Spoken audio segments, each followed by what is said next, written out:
Hello everyone, this is ShadowMario41 and welcome back to Let's Play Super Mario 64. Something I totally forgot to mention, and I can't believe I forgot to mention in the last video, is this lovely gaming conspiracy over here. Back in the day, I was really involved in the Nintendo Insider forums. This is before the whole Wii and DS craze now. So a big conspiracy theory was this very statue. It looks like it says, I think it's just supposed to be scribbles, but it looks like it says L is real 2041 or 2401, however you interpret the numbers. I have no idea. But I remember people putting Photoshop filters over this and people really trying to analyze what this statue meant. Again, I think it's just supposed to be a scribble nothingness. But people were like, maybe you got to get that many coins in the game, maybe you got to play for that many minutes, and then you get to play as Luigi because Luigi was presumed to be L, and they said maybe in that year they're going to make a big Luigi game, which clearly this is the year of Luigi 2013, so that didn't work out.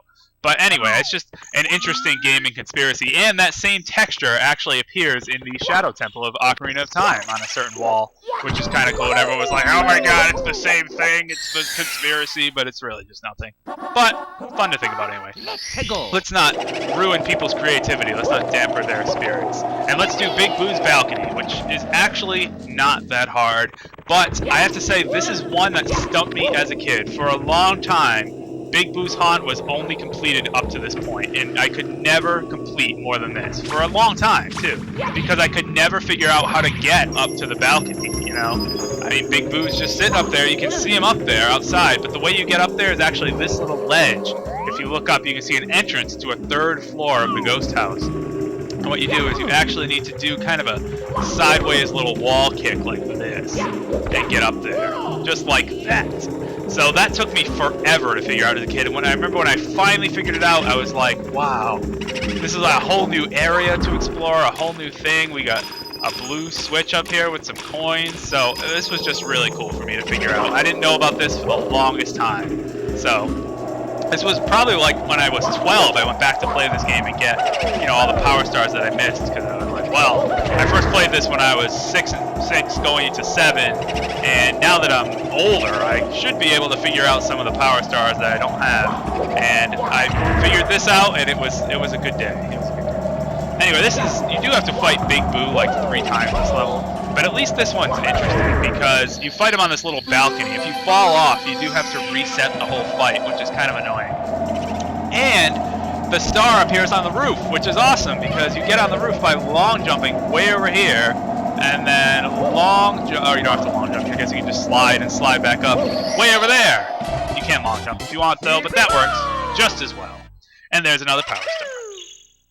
But yeah, that was so cool for me to figure out that you could get up to the 3rd floor and how to do it, and it was really cool. That's a big revelation, because you have to remember, in Mario 64, you know, we take for granted nowadays that we know everything about this game. It's like, oh, of course, I know all the enemies, all the obstacles, all the levels. But when you play it for the first time, and back in the day when it's still a relatively new game, no one really knows all the secrets, no one knows all the puzzles. Like, you walk into this room, and there's these giant, you know, you go over here, it's like, oh, there's just this innocent-looking room over here, and then killer books come out of the bookshelf, and it was a big surprise. And now, obviously, it's not a surprise anymore, because we know that's going to happen, but just something to consider that back in the day, those types of things were really surprising. We had no idea that would happen. So, kind of cool. One that always resonates with me, actually, if you want to talk about that, in the Mario series, is in Super Mario World, you know how you fight against Bowser at the end, and he eventually drops those giant bowling ball things? Well, I had no idea, and me and everyone else had no idea that he would do that. So, it was actually quite a surprise. I remember when we were fighting Bowser, and I think it's after you hit him once that he starts dropping those things, and he turns upside down, and you're like, what the heck is he going to do? And out comes a giant bowling ball, and of course it crushed me the first time, because I had no idea that was going to happen, and it was just so funny. So, moments like that in Mario games, and even Mario Sunshine has a few of those, not so much because, I don't know, Mario Sunshine, I guess I was older and not so amazed by these little spectacles anymore, but hey, I'm done with this. I don't actually need to go back to Big Boo's haunt. I am done with Big Boo's haunt. So I wasn't really amazed by those little spectacles as much in Mario Sunshine, but I remember Luigi's Mansion, actually, because that is all about horror and scare factor and all that. So that had a lot of shocking moments for me that I was really like, whoa! You know, the ghost appears and jumps out of whatever, and is whatever, and I don't know, all sorts of scary shit. Anyway, we have not been to Jolly Roger Bay yet, so let's go there right now, because we actually need the metal cap to get all the stars in Jolly Roger Bay, so it really wasn't a point to going there before. We just have to backtrack. But before we go there, yet another Super Mario 64 secret that took me forever to figure out is the secret aquarium. You can obviously see the black box up there, and I had no idea how to get there. I was trying to like triple jump into it. I could never reach it. I was trying, you know, I was clearly there's something up there, but finally I made the jump to get up there, and inside is this, the secret aquarium, which is a little hidden level in Mario 64. And I actually first saw that this level existed in the credits, because in the credits of this game, you'll actually see the secret aquarium as a course that appears in the credits, and I was like, when the hell was this in Mario 64, you know? And you go back and you find it, and it was like, oh my god, there's the room that was in the credits. It's the best thing ever. So yeah, you know, finding those secrets in games is really cool, and I'd like you guys to actually share some of the secrets you found in games that just made you, or maybe not even secrets, but some events in games that happened that really wowed you and was a huge wow factor. Like I said, finding these things in Mario games, a lot of the plot twists that we take for granted in RPGs now were big at the time and revolutionary and were so cool. Like, I can think of a lot of Final Fantasy games where that's the case. A lot of plot twists and stuff like that you know, now everyone knows about and everyone looks up the plot and it's not a big deal. But back when these games first came out, no one had any idea about these types of things, so it was really, really interesting to you know, experience that firsthand and not be spoiled by it, and not have it, and also have it be the effect of being a new game too. That's a lot of the case now. We hear about stories, you know, like, remember the Mass Effect 3 thing was such a big ordeal because the ending was terrible. But, you know, Mass Effect is this new game. It's something that's really, really cool, and people can really get into the story. Like, now, anyone who plays that game is going to go in knowing the story and probably knowing the whole ending, but when you play it for the first time, you have no idea what to expect. Same thing. I always said, I think I mentioned this before actually in this Let's Play, with a game like Skyrim, an Elder Scrolls game, a big free-roaming sandbox game, you have no idea what the world is going to be like. I mean, you have a general idea, they give you the map and the thing, but you have no idea the intricacies of all the towns and all the random caves and all the hidden paths and all the secrets and all the stuff. So you have no idea what's going on, and that always happens. Oh, come on, Mario. Come on, Mario. You gotta lure that eel out by going over there. And then you gotta race to the top before you die. Don't die, Mario. Mario, you can make it. Whew, that was close. So yeah, you know, you kind of get my point, I think. That video games in general, actually, I'd say video games specifically, you can extend this to movies and comic books and other form of media, but because video games are so interactive, that's what sets them apart from all those things.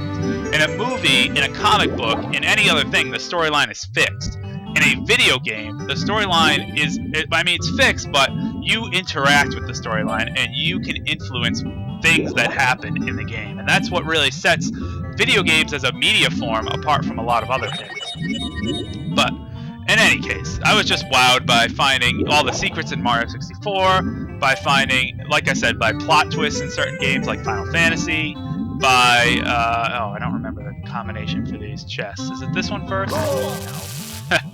Is it, survey says, this one first? No. Alright, one of these has to be first. By default, one has to be first. This one first. No, it's it is naturally the last one. There we go. Give me that air bubble. Quickly. Thank you. Alright, now what's the order? Okay, let's try this one. No. I remember all the chest combinations except this one. This is the only chest puzzle combination that I really can't remember, and I don't know why. I just can't. Okay, 2. Alright, now I think this is third, because I think that middle one's last. Okay, good. Good, I was right. Alright, now swim! Swim, Mario, swim! The water's going to drain from the ship, allowing you to jump up these platforms. But if you swim fast enough, that'll save you from having to jump up more platforms. I can usually get right here to the second one, which only means we have one jump to make, and those platforms are tricky because they're kind of slippery and you slide down. if you miss a jump, and it's a pain. But don't have to deal with any of that if we just run up right away. So there you go. Or swim up, I should say. But there we go. Plunder in the sunken ship cleared. So anyway, enough about that. Let's talk more about Super Mario 64 and how it's a fantastic game, and how this is actually kind of an infamous mission among my friends and I. But it's Can the Eel Come Out to Play, which was kind of a weird name for a mission, but you essentially have to lure this giant eel in Jolly Roger Bay out of its cage, and you grab the power star on its tail.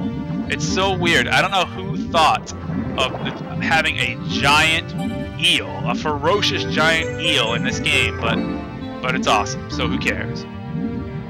The lovely eel is right over here. I should be able to do this in one fell swoop. We'll see, like a pro. We're gonna find out.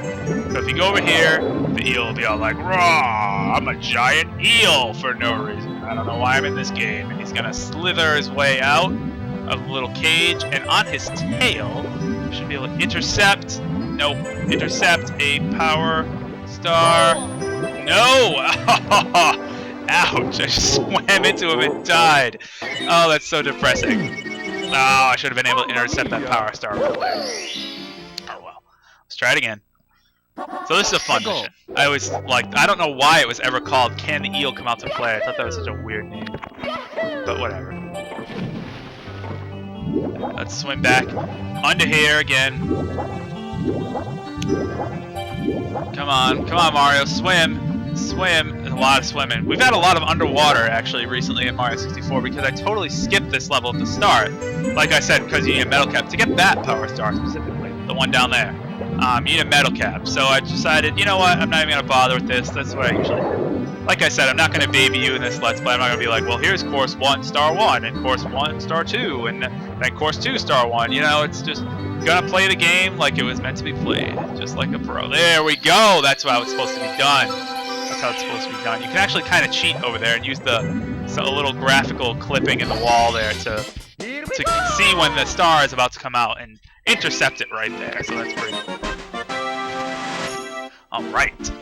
Should have time for a few more. Actually, I think the next one is... No, the next one is not the 100 coins. The next one is Treasure of the Ocean Cave. This one's fast. So this isn't really a problem. But I am going to get a certain thing right now, I think. Yeah, I might as well do this now. I'm going to just open the cannon and talk to the Bob-on Buddy now. Then do Treasure of the Ocean Cave, and then kick off the next video with doing the 100 coin star, and 8 red coin star for that matter, of Jolly Roger Bay. So this little Bob-on Buddy is going to prepare the cannon for me. That'll be very handy very soon. So I don't need it for this mission. Actually, I wonder if it'll be a bit of a shortcut for this mission. Instead of swimming all the way over there, I could probably blast over there.